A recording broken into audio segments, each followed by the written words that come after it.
Good morning, everyone. So once again, after these 2 and 3 holidays, I hope that you enjoyed.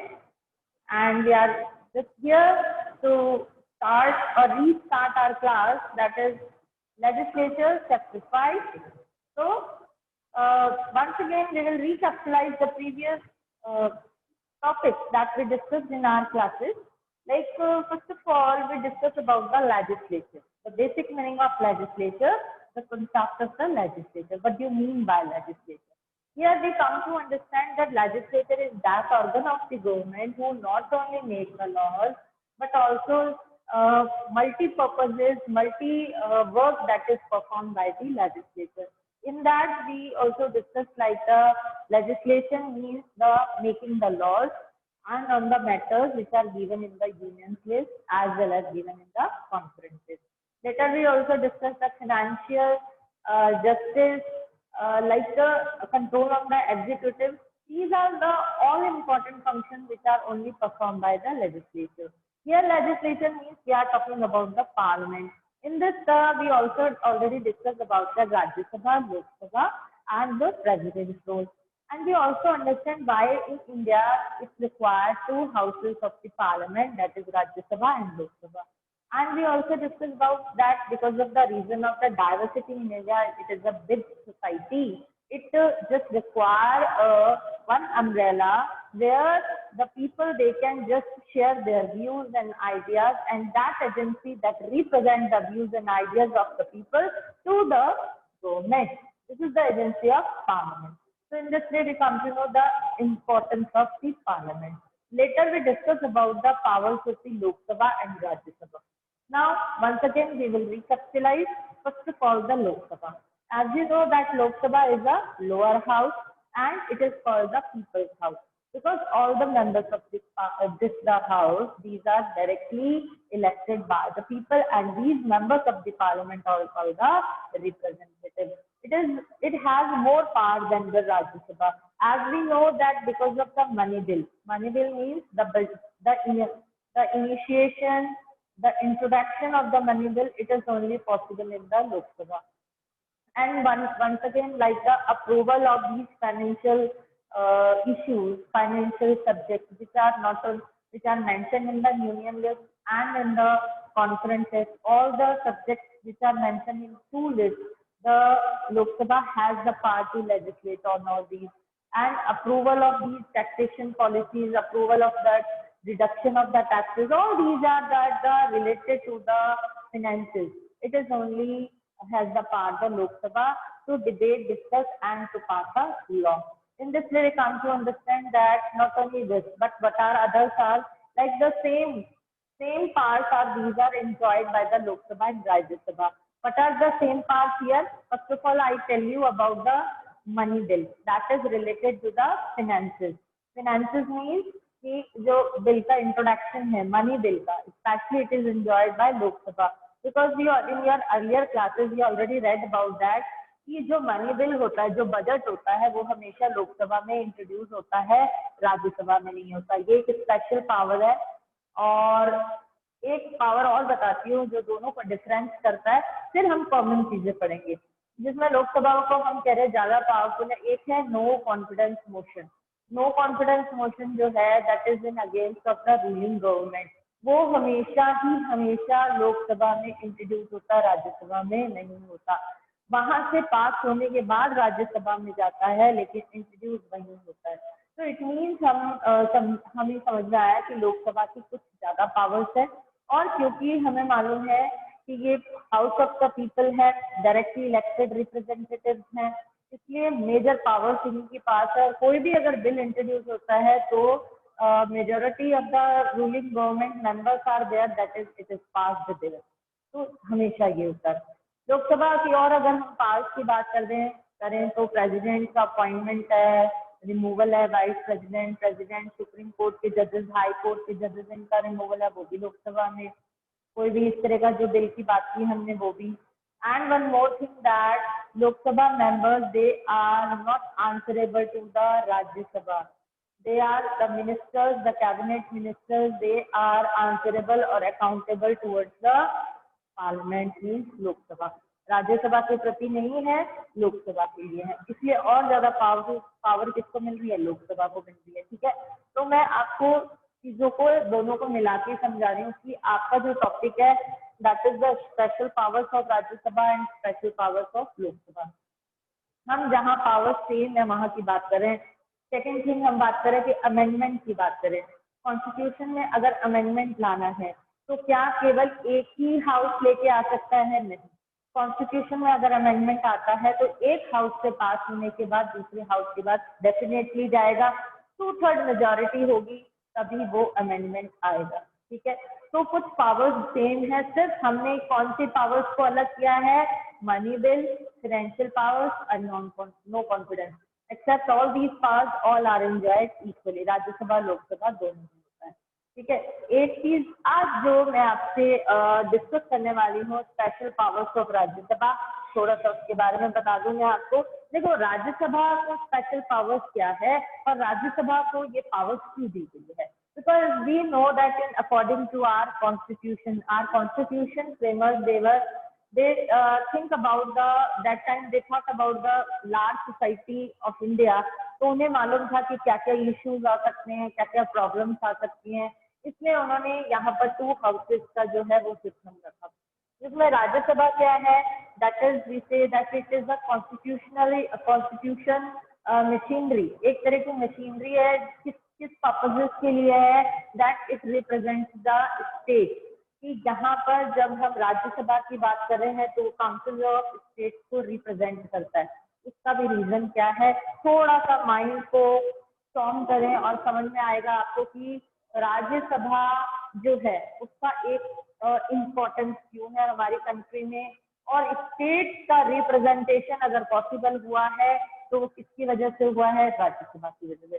Just think about, imagine करो कि अगर राज्यसभा ना होती, है ना, राज्यसभा क्या है, it is the representation of the council of state.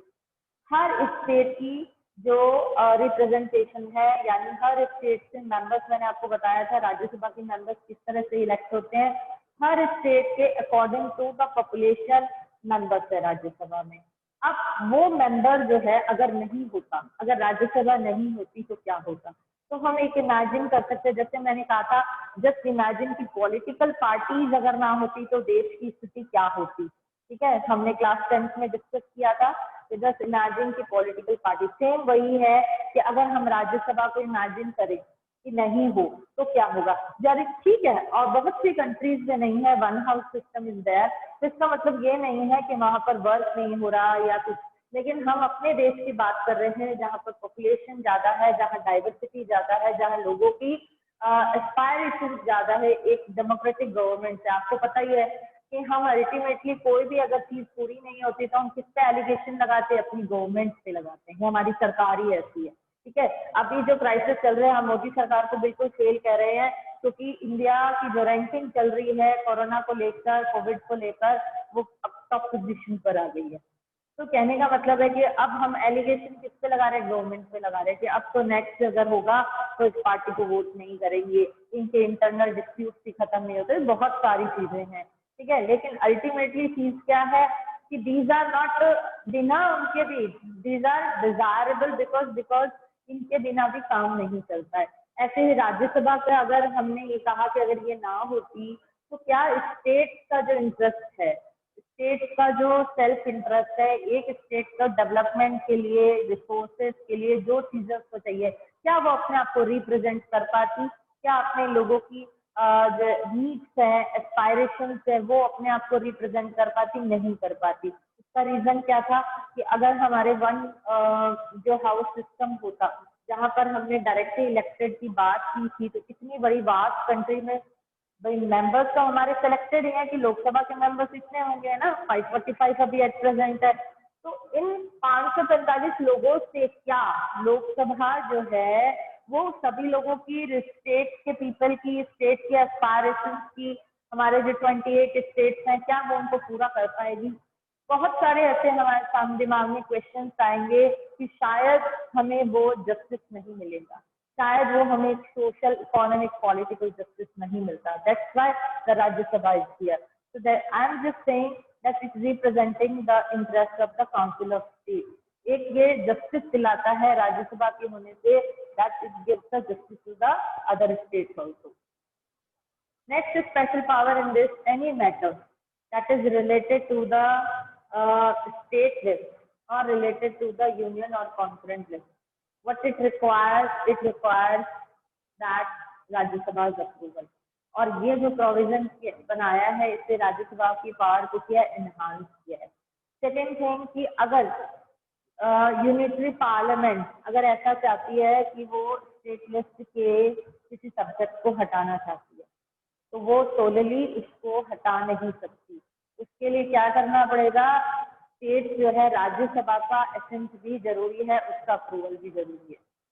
यानी यहाँ पर जो है पावर को क्या किया है, थोड़ा सा कम किया है, किसका, यूनियन पार्लियामेंट का, लोकसभा का। अगर ये पावर पूरी तरह से उसको दे दी जाती तो शायद राज्यसभा के पास कोई भी अधिकार नहीं होता। बिकॉज यहाँ पर अप्रूवल, जहाँ पावर आ जाती है राज्यसभा से अप्रूवल लेने की, वही राज्यसभा की इम्पोर्टेंस हमें समझ में आ जाती है। ठीक है, तो हमें ये बात समझ में आई कि किसी भी सब्जेक्ट को स्टेट लिस्ट में या स्टेट लिस्ट से यूनियन पार्लियामेंट उसको चेंज करना चाहती है तो ऐसी सिचुएशन में क्या होगा कि राज्यसभा का अप्रूवल जरूरी है। ठीक है, अब मैं आपको जो स्पेशल पावर और बताने वाली हूँ वो ये है article 249, article 312, article 352। It is not in your text book but these are the special powers. Article 249 क्या कहता है, देखो आर्टिकल 249 कहता है कि Rajya Sabha has the power to transfer a subject from state list to union list. In this we have to understand what is, everybody knows three list are there, 3 list है, union list है, state list है, conference list है। तीनों का जो list के numbers है ना वो अब चेंज हो गए हैं। आपकी जो 10th क्लास के अंदर टेक्स्ट बुक में जो नंबर दिए हैं वो कम है, अब इंक्रीज हो गए हैं यूनियन लिस्ट के, तो 97 है। तो अगर आप लिस्ट देखें तो पूरा का पूरा, जैसे हमने डिटेंशन वाला देखा था, सिक्योरिटी है ना, डिफेंस है, पीस, वॉर, ये सब यूनियन लिस्ट, और स्टेट से एजुकेशन है, प्रॉपर्टी रिलेटेड है, बहुत सारे। अब यहाँ पर हम बात कर रहे हैं कि राज्यसभा के पास वो क्या पावर है। अकॉर्डिंग टू आर्टिकल 249 कहता है कि राज्यसभा अगर 2/3 मेजोरिटी से कोई रेजोल्यूशन पास कर देता है, कोई रेजोल्यूशन पास कर देता है और वो रेजोल्यूशन पास करने के बाद लोकसभा के पास जाता है, ऐसी स्थिति में कब कब कर सकते हैं वो रेजोल्यूशन पास कि कोई subject, that is the subject which are included in state list, that the Rajya Sabha think about that it is the nation important subject, कि एक देश के लिए इम्पोर्टेंट सब्जेक्ट है इसलिए इसको यूनियन लिस्ट में इंक्लूड करना चाहिए, तो वो ऐसा रेजोल्यूशन आर्टिकल 249 के थ्रू जो है पास कर सकता है। लेकिन इसकी भी एक टाइम लिमिट है, ओनली 1 ईयर, 1 साल के लिए। अगर उसको एक्सटेंड करना है तो फिर से वो रेजोल्यूशन पास करना पड़ेगा, फिर वो वापस सेंड होगा, तो उसके बाद दोबारा से इसको किया जाएगा। परमानेंटली उस यूनियन लिस्ट में नहीं आता। Second, this is very important and it is only solely enjoyed by Rajya Sabha. Lok Sabha के पास ये पावर नहीं है, वो है आर्टिकल 312(1). इसमें 1 क्या है, विदिन ब्रैकेट यानी पार्ट 1। इसके अंदर क्या पावर दी गई है, राज्यसभा के पास ये पावर है ऑल इंडिया सर्विसेज की। जैसे आपको मालूम है IAS है, IPS है, IFS है, ये जो सर्विसेज हैं central as well state services होती है। IAS जो ऑफिसर होता है, हालांकि उसकी जो जॉब है, एग्जाम जो होता है वो सेंट्रल लेवल पर होता है, ठीक है, लेकिन answerable to the also centre, लेकिन उसके रिक्रूटमेंट, उसका जो जॉब होता है वो स्टेट लेवल के ऊपर। जो कलेक्टर है वो IAS होता है, सबको मालूम है। तो ये जो ऑल इंडिया सर्विसेज का फॉर्मेशन है, उसको एग्जाम कंडक्ट कराना है इन सर्विसेज का, केवल राज्यसभा ही उन सर्विसेज को इंट्रोड्यूस करती है, लोकसभा नहीं करती है। और उसको लोकसभा यहाँ से अप्रूव्ड होने के बाद लोकसभा के पास जाती है, मोस्टली जो है वो अप्रूव्ड हो जाता है क्योंकि ये स्पेशल पावर्स किसके पास है, राज्यसभा के पास। ठीक है, फिर हम बात करते हैं आर्टिकल 352, जहाँ पर मैंने आपको प्रेसिडेंट इमरजेंसी की बात की थी। अब एक सिचुएशन ऐसी कर सकते हैं हम इमेजिन, और ऐसा हुआ है तभी ये आर्टिकल है, कि मान लीजिए कि इमरजेंसी इम्पोज करनी है, इमरजेंसी जो है लगानी है, but at the time Lok Sabha is dissolved, 5 साल पूरे हो गए, टेन्योर पूरा हो गया तो लोकसभा डिसॉल्व हो गई। अब डिसॉल्व का कोई भी रीजन हो सकता है, ठीक है, तो हो सकता है कि वो सीट वैकेंट हो गई है, रेजिग्नेशन हो गया है, डेथ हो गई, कोई भी रीजन हो सकता है। तो उस समय राज्यसभा की क्या पावर है? तो हमें मालूम है कि कोई भी इमरजेंसी इम्पोज अगर करनी है प्रेसिडेंट, तो उसके लिए दोनों हाउसेज से असेंट जरूरी है, ठीक है। दिस इज द प्रोसेस कि कोई भी emergency that is impose by the president, it require the both the assent of the houses. Two-thirds majority is required of both the houses, but at the situation is there, the circumstances is there, the Lok Sabha is dissolved. At that condition, the Rajya Sabha has solely power to endorse the emergency uh, at the time of the dissolving of the Lok Sabha. और लोकसभा का अगर वापस से लोकसभा जो है election हो गए, Lok Sabha reconstruct हो जाती है, सेशन स्टार्ट होता है, तो वहां सभी अप्रूवल जरूरी है। लेकिन तब तक जो इमरजेंसी इम्पोज की जा सकती है because of only the approval of the Rajya Sabha to-third majority. तो ये तीन जो स्पेशल पावर्स हैं मैं आपको नोट्स में मैंने लिख दिए हैं, that is enjoyed solely by Rajya Sabha, ठीक है। हमने लोकसभा की बात की थी, पावर्स ऑफ लोकसभा दोबारा से थोड़ा सा बता देती हूँ। लोकसभा के स्पेशल पावर्स की अगर हम बात करें तो मनी रिलेटेड है, फाइनेंशियल रिलेटेड है, नो कॉन्फिडेंस मोशन है, ये पावर्स है। बाकी सारी पावर्स एक जैसी है, ठीक है, दोनों की, राज्यसभा लोकसभा की। मनी बिल है, that is initiated, introduce and enacted only in money bill, sorry in Lok Sabha, this is called a money bill. जो हम देखते हैं कि वो बजट पास हुआ और उसके बाद क्या क्या नए जो है टैक्सेस लगे हैं, किसी चीज की रेट ज्यादा होगी कम होगी, वो सारा process.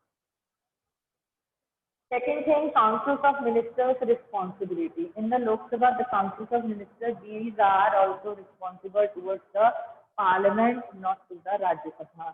Towards the Lok Sabha, not to the Rajya Sabha. Because what is the reason behind it? Because we say that Lok Sabha is the house of the people. In this, the house of the people means that is the Lok Sabha is the house of the people where the members are directly elected by the people. तो responsibility Rajya Sabha का तो role ही नहीं है, responsibility कहाँ पर रहेगी इनकी? लोकसभा में। और हमें ये भी सारी चीजों का मालूम है कि अगर प्राइम मिनिस्टर है, काउंसिल ऑफ मिनिस्टर्स हैं, इन दोनों को क्या रिलेशन है विद द, जैसे ही गवर्नमेंट अगर बनती है, प्राइम मिनिस्टर बनता है, with the advice and suggestion of the prime minister, president also appointed council of ministers. तो दोनों जो सिस्टम है, they think together, they drawn together, तैरते हैं डूबते एक साथ हैं।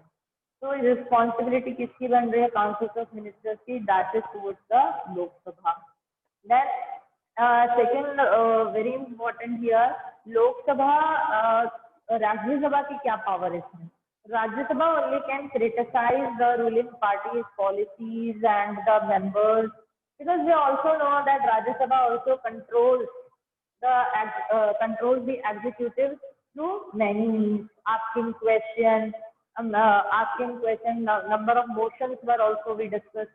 तो राज्यसभा की असली पावर है, वो क्रिटिसाइज कर सकती है। क्रिटिसाइजेशन इज ऑल्सो वेरी नेसेसरी। नहीं तो लोकसभा क्या होगी, अपनी पावर्स को क्या बिल्कुल आर्बिट्री तरीके से यूज करेगी।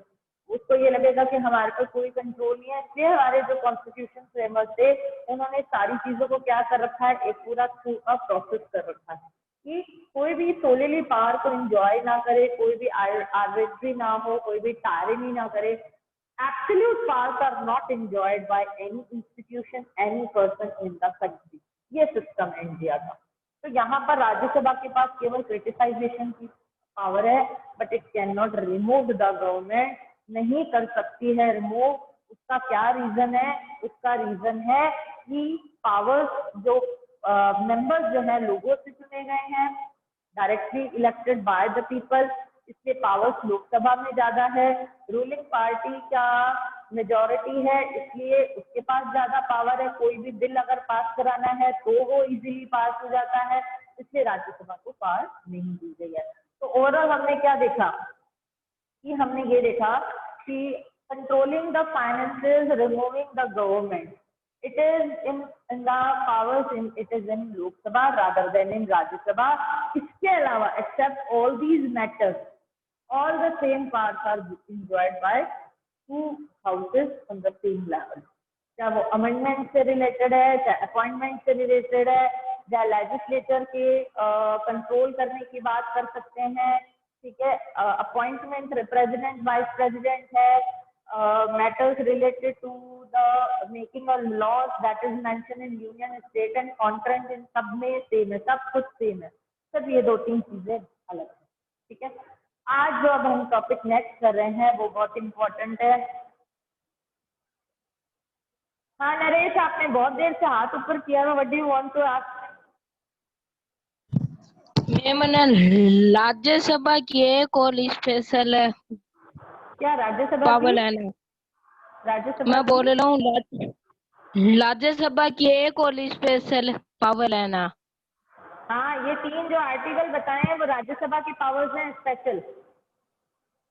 नो मैम, वो है कि ना वाइस प्रेसिडेंट के वाइस खिलाफ प्रेसिडेंट, अगली। ठीक है, मैं बताता हूँ। वो सेम पावर है दोनों की। एक्चुअली वाइस प्रेसिडेंट की रिमूवल की पावर जो है वो राज्य इनिशिएशन कैन बी, देखो प्रेसिडेंट का अगर हटाना है इट विल बी इंट्रोड्यूस इन लोकसभा, ठीक है। और सुप्रीम कोर्ट, हाई कोर्ट के जजेस हैं, it will be also introduce, but vice president का जो है because he is act officio chairman of the Rajya Sabha, it can be introduced in Rajya Sabha also. This is one more special part. Okay. Now we move to the next topic. How does Parliament make laws? सबसे पहले हम ये देखेंगे कि law कैसे बनता है। तो लॉ बनाने का एक सिस्टम है। आप लोगों ने बिल के बारे में सुना होगा। देखो, जब कॉन्स्टिट्यूशन बना, हम वहां से शुरू करते हैं।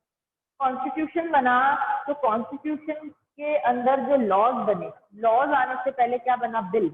बिल आने से पहले क्या हुआ? उसकी ड्राफ्टिंग हुई। That's why we know the drafting, the chairman of drafting committee was doctor B R Ambedkar. तो अब आप अपने माइंड में एक प्रोसेस को लेकर आए कि कोई भी लॉ कैसे बनता है, उस लॉ को बनने का किस किस प्रोसेस के थ्रू जाता है, उसकी बात करेंगे हम। हम मानते हैं कि constitution in India, constitution there are so many articles and provisions are there, and every day and every year we can say कि यहाँ पर हमारे हाउसेस में ये बिल आते हैं, उन पे डिस्कशन डिबेट होता है, फिर नए लॉ बनते हैं। जैसे हमने कहा कि क्या कौन कानून बना, जैसे आरटीई, अभी क्या हो रहा है कि राइट टू एजुकेशन के थ्रू बच्चों का एडमिशन हो रहा है स्कूल्स में, अच्छे school, private school as well as government, free of cost. कि इनकी एजुकेशन जो है गवर्नमेंट अपने ऊपर बर्डन लेगी, उनका जो भी एक्सपेंसेस होंगे गवर्नमेंट पे करेगी, ठीक है। राइट टू इन्फॉर्मेशन हमें मालूम है, ठीक है। एक हमारी न्यू पॉपुलेशन पॉलिसी आई थी जिसमें मैरिजेबल एज पहले 18 थी, फिर 21 कर दी। तो ये सारे लॉ बने, ठीक है। हमने राइट टू प्रॉपर्टी को हटा के एक लीगल राइट बनाया उसको, ऑल दीज आर लॉज। अब ये लॉ कैसे बनता है उसकी बात करेंगे। सबसे पहले देखो, अगर हम इसको बिल्कुल डायरेक्टली समझे बिना हौच पौच के, तो सबसे पहले क्या होता है, कोई भी बिल होता है। बिल क्या है? It is a type of draft. Draft जैसे हम घर बनाते हैं तो जो आर्किटेक्ट होता है वो एक ड्राफ्टिंग करता है, एक नक्शा बनाता है, मैप बनाता है कि भाई ठीक है, इस तरह से आपका जो जितना आपका एरिया है, प्लॉट का साइज है, उसके अकॉर्डिंग। सेम वही चीज होती है कि सबसे पहले उस बिल की क्या होती है, एक ड्राफ्ट होता है, इंट्रोडक्शन जो है उस बिल का एक ड्राफ्ट की तरह होता है, इट इज। फिर उसके बाद जो बात करेंगे हम कि ये जो ड्राफ्ट होता है वो रिलेटेड किससे होता है, it is related to the particular subject, particular matter. और ये जो पर्टिकुलर सब्जेक्ट, पर्टिकुलर मैटर होता है, it is introduced by 2 person. Who are these 2 persons? One is there is it, we can say government representative, on the other that is called the private person. Who are called the government representative or government member? That is the minister, who is appointed by the people, that is elected by the people, appointed by the president on the advice of the prime minister. तो अब वो जो person हो गया, जो minister हो गया, वो क्या हो गया, वो गवर्नमेंट जो रूलिंग पार्टी है उसका रिप्रेजेंटेटिव हो गया। अब वो जो बिल लेकर आएगा और एक जो प्राइवेट पर्सन है वो बिल लेकर आएगा, दोनों में फर्क होगा। वो कैसे? कि जो मेंबर होगा, गवर्नमेंट मेंबर जिनकी बात करें, मिनिस्टर की बात करते हैं हम, वो जो मिनिस्टर जो बिल लाएगा उसके पास होने के चांसेस ज्यादा होंगे। उसका रीजन क्या है? उसका रीजन है कि उसका लोकसभा में जो गवर्नमेंट, रूलिंग गवर्नमेंट है, उसकी मेजोरिटी है। इसलिए उसके पास होने के चांसेस ज़्यादा हैं। जबकि जो private person what it means to say कि कोई बाहर से कोई पर्सन अपॉइंट नहीं हुआ। प्राइवेट मतलब है मिनिस्टर जो करंट रूलिंग पार्टी के अलावा other members of the parliament.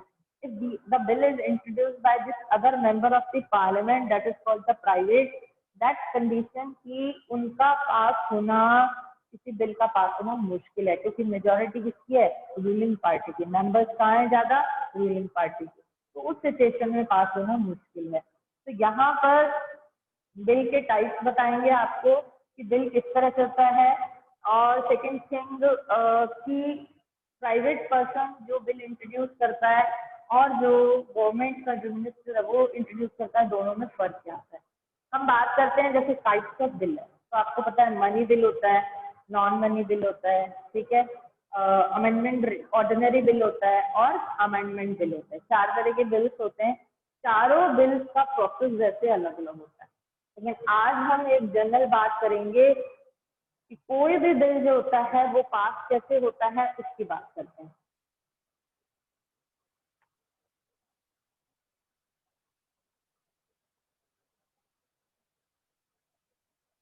एक जनरल मैंने आपको आइडिया दे दिया कि अगर कोई प्राइवेट पर्सन जो है या जो other member of the parliament अगर बिल लाता है तो उसमें क्या होता है, और उसमें दोनों में मैंने आपको फर्क बताना है कि किस तरह से दोनों में होता है। वो मैं आपको बहुत अच्छे से समझाऊंगी। नेक्स्ट हम बात करते हैं कि बिल कैसे पास होता है। ठीक है, सबसे पहले हम बात करते हैं एक फ्लो चार्ट के थ्रू समझने की कोशिश करेंगे। समझ लीजिए, सबसे पहले एक बिल आया, बिल का क्या बनेगा? ड्राफ्ट तैयार होगा। ठीक है, ड्राफ्ट तैयार होने के बाद वो बिल के फॉर्म में आएगा। फिर क्या होगा? इंट्रोड्यूस, ये इंट्रोड्यूस किसमें होगा? किसी कंसर्निंग कमिटी में जाएगा। ये आपको पता है ना, कमिटीज अलग अलग होती है, समिति बोलते हैं, समिति। Committee concerning different subject. जैसे हमने कॉन्स्टिट्यूशन, क्योंकि हमने पढ़ा है what is constitution, why constitution, तो हमने कॉन्स्टिट्यूशन में अभी जो टेस्ट लिया था हमने डिफरेंट कमिटीज के बारे में पूछा था। Minority committee, drafting committee, state relation committee, हर चीज की कमेटी होती है। अगर कोई भी इशू आ जाता है नेशनल लेवल पे, स्टेट लेवल पे, तो उसकी कमेटी बनाई जाती है। उसका रीजन क्या होता है कि वो कमेटी पर्टिकुलर सब्जेक्ट को इन्वेस्टिगेट करती है, पर्टिकुलर सब्जेक्ट में डिस्कशन करती है और फिर अपने जो रिकमेंडेशन होती है उसको आगे देती है। तो कंसर्निंग कमेटी में उसको भेजा जाता है, वहां पर होता है डिस्कशन, और क्या होता है? डिबेट। अब उसको क्लॉज बाय क्लॉज होता है, जो बिल है उसको वहीं पर क्लॉज बाय क्लॉज बहुत अच्छे से डिस्कशन होता है, क्योंकि इस कमेटी के बिहाफ पर ही हाउस के अंदर फिर से वो सारी चीजें होती है कि वहां पर क्या क्लॉज बाय क्लॉज डिस्कशन हुआ, क्या इंपॉर्टेंट चीजें हुई। उसके बाद ये कमेटी क्या करती है? Send to the any house. क्योंकि हम एक नॉन मनी बिल की बात कर रहे हैं यहाँ पर, ठीक है।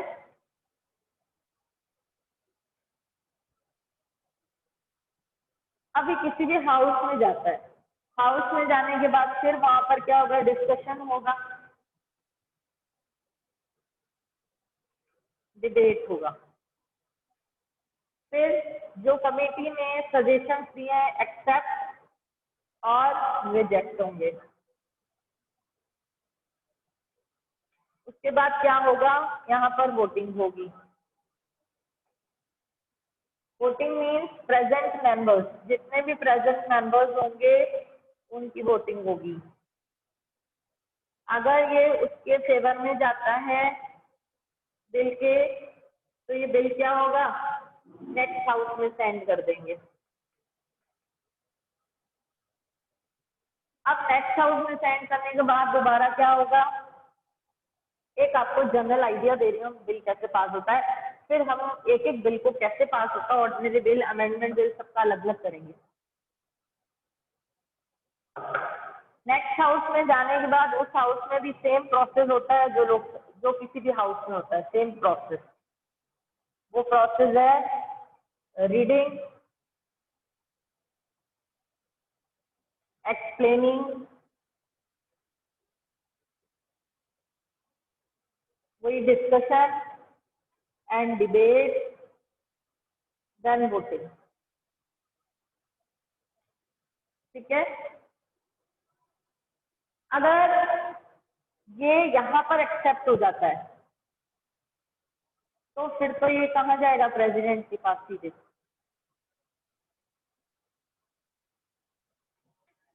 और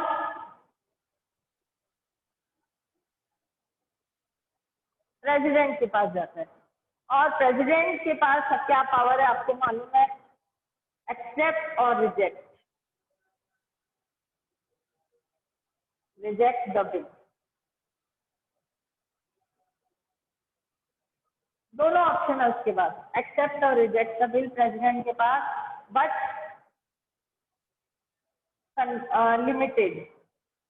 लिमिटेड पावर है। अगर प्रेसिडेंट के पास ये bill as it is as वापस आ जाता है तो प्रेसिडेंट को क्या देना पड़ेगा, असेंट, सिग्नेचर। फिर क्या होगा, वो जो बिल है वो लॉ बन जाएगा। ये तो एक कंडीशन हुई, this is the first condition here. अब हमारे यहाँ पर प्रोबेबिलिटी होती क्या, मेनली यही चीज हमने देखी है। मान लीजिए ये फर्स्ट हाउस में या राज्यसभा में समझ लो इंट्रोड्यूस हुआ या लोकसभा में हुआ, ठीक है। वहां पर इंट्रोडक्शन के बाद वहां पर बिल का पूरा प्रोसेस हो गया, डिबेट डिस्कशन सब कुछ हो गया, और इन्होंने दूसरे हाउस में सेंड कर दिया। अब वो चाहे राज्यसभा हाउस है चाहे लोकसभा हाउस है, उस सिचुएशन में अगर राज्यसभा है वो कहता है कि नहीं, हम तो इस बिल के अंदर जितने भी चीजें प्रपोजल दिए हैं वी आर नॉट एग्री, वो रिकमेंडेशंस के साथ उस बिल को क्या करते हैं, स्टैंड कर देते हैं। किसको, नेक्स्ट हाउस को, यानी वहां पर रिजेक्ट हो गया वो bill.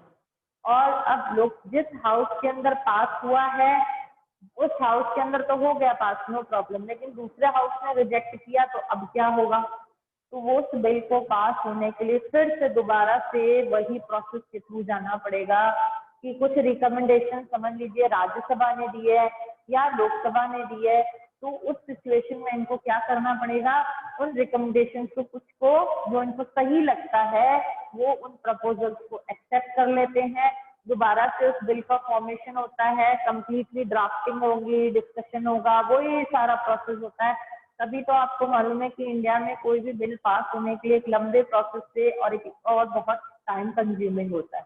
Because of all these reason in your class 9 democracy के आर्ग्यूमेंट और सपोर्ट में बहुत सारे आपने चीजें पढ़ी कि why it is desirable, why it is not, why it is good form of the government, best form of the government, because there is some process of everything that is taking decision, and it is also very necessary.